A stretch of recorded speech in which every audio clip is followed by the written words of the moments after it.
حضرت جابر بن عبداللہ رضی اللہ عنہ نے بیان کیا کہ معاذ بن جبل رضی اللہ عنہ نبی کریم صلی اللہ علیہ وسلم کے ساتھ نماز پڑھتے، پھر اپنی قوم میں آتے اور انہیں نماز پڑھاتے۔ انہوں نے ایک مرتبہ نماز میں سورہ بقرہ پڑھی، اس پر ایک صاحب جماعت سے الگ ہو گئے اور ہلکی پڑھی۔ جب اس کے متعلق معاذ رضی اللہ عنہ کو معلوم ہوا تو کہا وہ منافق ہے۔ معاذ کی یہ بات جب ان کو معلوم ہوئی تو وہ حضرت صلی اللہ علیہ وسلم کی خدمت میں حاضر ہوئے اور عرض کیا، یا رسول اللہ صلی اللہ علیہ وسلم، ہم لوگ محنت کا کام کرتے ہیں اور اپنی اونٹنیوں کو خود پانی پلاتے ہیں۔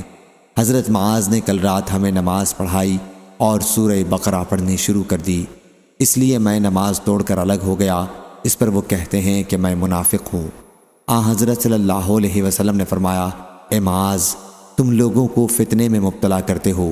3 مرتبہ آپ نے یہ فرمایا۔